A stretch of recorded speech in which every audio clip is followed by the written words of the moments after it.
Make it to 30. I would be okay to make it to 38. That's about 38. Yeah, I've been told that 38 is going to be my peak in life, and so I'm not trying to go downhill. Well, see, here's what I think. By 38, I want you to be a multi-billionaire. That would be dope. That's a lot. And you don't have to work. That's a lot of money. Yeah, it is.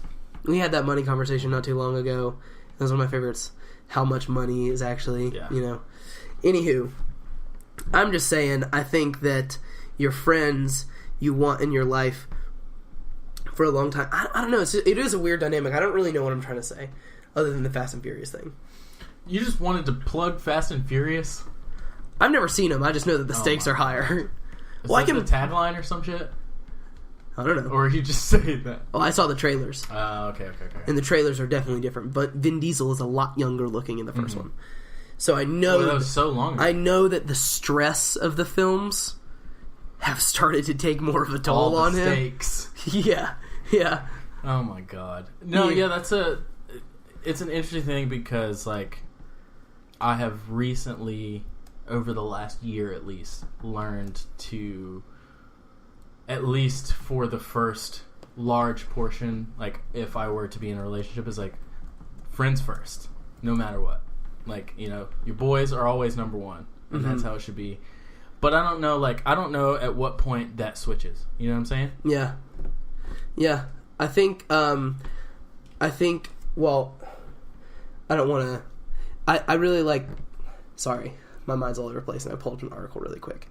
I think, since we're talking about love, it'd be cool to talk about the Greek words for love. Those are fun. It's a fun conversation. Agape. Well, so you have there are 6. Eros. I did not know that. There are 6 Greek words for love. Eros, sex, baby. Philia, or deep friendship. So, like, that's your friend. Blowjob. Well, in Philadelphia, yeah. It's a city of brotherly love. Yeah. Look at this. Just guys being dudes. Just the dudes being bros. Ludus is like playful love, like jokey. Yeah. Agape. Ludus. Agape is like love for everyone. Pragma, long-standing love, and then Philautia. I don't know. It's spelled like this: Philautia. How would you say that? Philautia. Spell it again. I need to look at it all together. Philautia.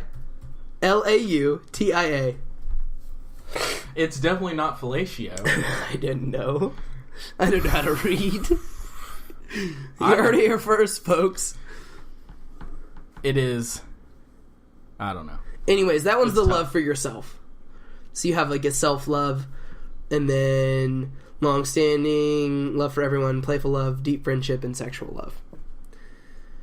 I don't know about you, but I'm all about that eros. You know what I'm saying? Yeah, how much eros have you had in your life? None. It's that philotia. Eros. It's that self-sexual love. You got a lot of that. No, but I think those are it's a fun way to frame the conversation. But I think you had an interesting question. We can go full circle with these. When you ask that question, we share those stories. You mean the cry story? Yeah. Alright, so here's the question. When we were prepping up for this, I was like, I don't know how the fuck we're going to talk about love, what we're going to say. But I like fun questions. I like hearing good stories. Yeah. Stories I have a lot. That really get to the core of a human being. Oh, yeah. So here's the question. Parker Berry. Yep. When's the last time you cried over a female? Oof. This one's rough.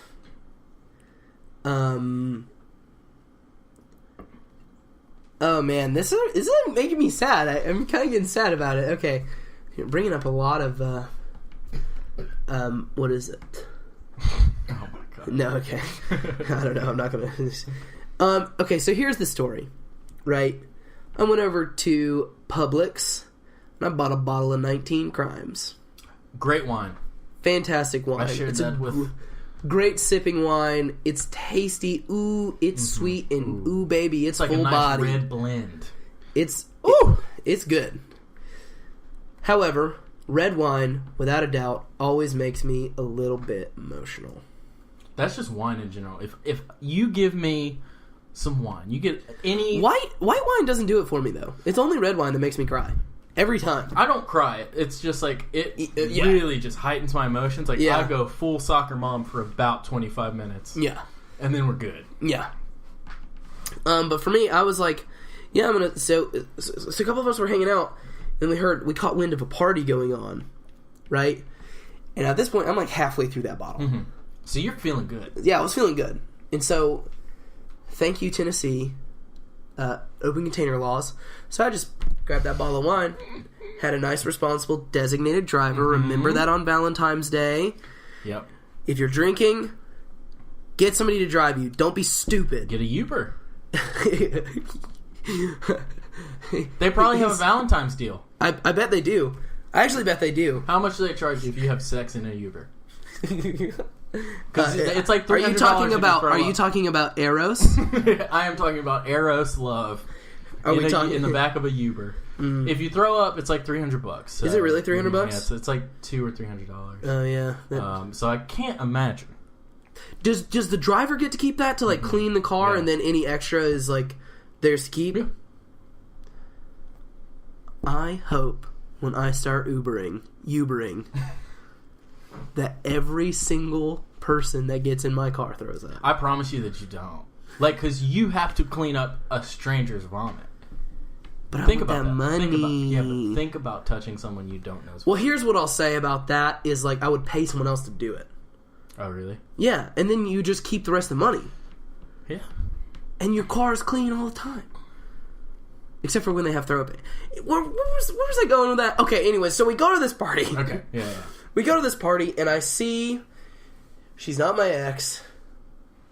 But, oh, man. This is like the...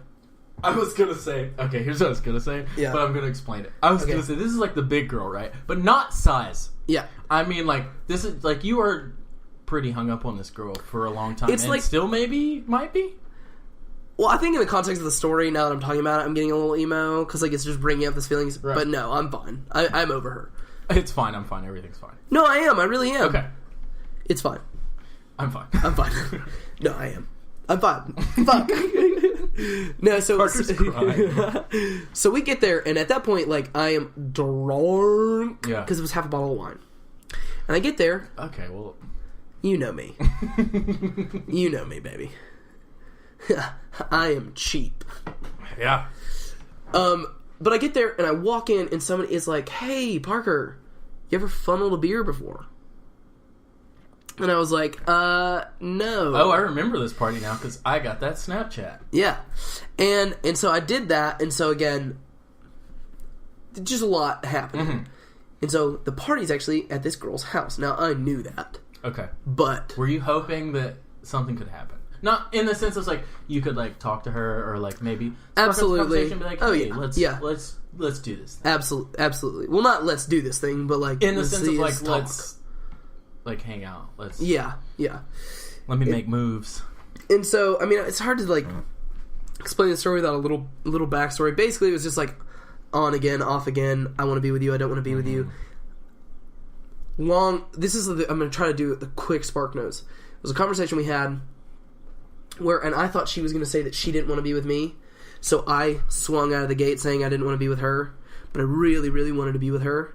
And she wanted to be with me at the time. Mm-hmm.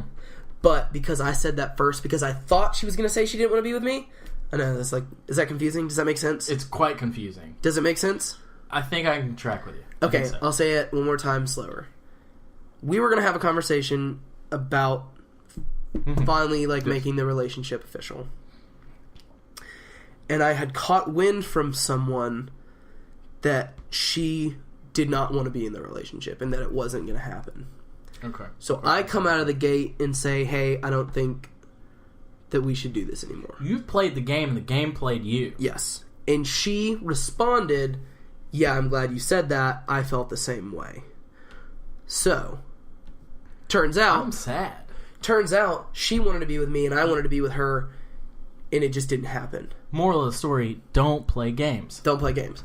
I found this out about 2 weeks before this party, so I was kind of hoping that something had changed. Well, and now the length of time between that conversation and the party was like 3 or 4 months. Yeah. It was a while. But anyways, we started talking, and then she was just like, it's good to see you, but, it's probably best we don't talk or whatever. And it just got real, it just got real bad real fast.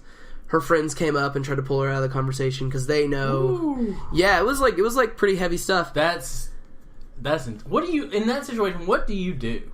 Because, you have to know what's happening. Well... No. I knew because someone was like, you shouldn't be talking to her right now. Someone said that to you? Yeah, but... One of her friends? But that was because we had both been drinking. And now nothing was going on. We were just talking there. It's not a good idea for you... Because, I'm friends with that person that did that as well. They were... I wouldn't say that they were looking out for me, but they weren't being spiteful or mean or anything. Okay. They were just like, you guys are both... You both had something to drink. I immediately thought of it as like, you need to get away from him. Like, that kind of thing. It's just like... No. Stay away from Parker. No, it wasn't like that. It was just like, you guys shouldn't be talking right now. Yeah, I got you. Not smart. You both... At least the way that's how I read it. Do it sober. That's the way I read the situation. Anyways, I just go outside and I sit down on the side of the road and I just have a good cry. And it was... Freeing? No. Oh. It was bad. I was real sad for a while. So it wasn't one of those cries that like you get them all out and then you're like, all right, let's continue. No, dude. No. I'm good now. I love myself. I respect myself. I want to be with somebody that wants to be with me all the time. And this girl's cool and all, but, this ship has sailed. Basically, if you like someone and you're talking about how you feel, tell them how you feel. Yeah, don't play games. I don't want to say it's like one of my big regrets because it's not, or like the big regret in life. But for college, 100% one of my biggest regrets is like just not saying it in that moment. Because I didn't know. Yeah. It's so sad. What about you, baby? When was the last time you cried? It's been a long time. About a girl. Here's the thing. Cried. Even... Both. Yeah. Here's the thing. It's like that. The big breakup. The big 2 breakups. The big 2 breakups that happened within a month of each other? No, not that one. No. See, the first break, the big breakup, that one didn't, that didn't fuck with me that much. Yeah, no, I know. I don't remember if I cried. But hey, your room got cleaned. It did get cleaned, and that was pretty cool. Speaking of Valentine's Day. Yeah, that was a year ago. Yeah, it was a year ago. It was on. Oh my gosh. On Valentine's Day. That's a wild story. Are you comfortable sharing that? Yeah, we can tell that story. How in depth should we get? Well, I'll just say this. Because I really like the story because of my involvement with it. I actually cried that night. I did cry that night. Yeah, no, it was I think that was the last time. And I could be wrong, but that was the last time I was there for it. I don't remember if I cried for the girl after. Yeah. I don't remember. I don't think that I did. I think that I was just deeply sad. Yeah. All I know is that like things with you in breakup number 1 not going very well. And you were like, hey Parker, come over, let's play gun game. Hell yeah. And so I came over and you had like a pack of PBR or something, and we just started pounding. Yeah, we were pounding some beers. And just drinking, and we were playing gun game, and then she just walks in. She shows up with a basket. And like, you're like, hey, we didn't have plans. Like, I have plans with Parker. Yeah. Like, we're gonna keep playing gun game. But then you also had the whole, like, family shit going on that you were dealing with. Yeah, that was, yeah. Because we were in the garage at that point. And it was so shitty. Like, Parker is, like, having this emotional moment. I was crying and I'm like texting him, like, please don't leave. Like, I know shit's going on, but just stay here. Please, please, please. Yeah, because I had to step outside because I started crying. Yeah. But you were still inside, and that was the situation. It was weird, yeah. Because I walked outside, because it's just like, well, now we can talk about this, and we can ignore everything else. And she stuck around for a considerable amount of time. Like 2 hours. But the weird thing was like, because it originally was just the 3 of us. And then more people came to the house. Like, there were like 4 or 5 other people that showed up. Yeah. Well, it was your roommate at the time and a couple other people. Yeah. It was like 5 of us hanging out in the garage, and back and forth. And eventually we go inside, we're playing gun games. She's still at the house, like, but we're not interacting. She's just upstairs. Yeah, just upstairs. And she cleaned my room. and did some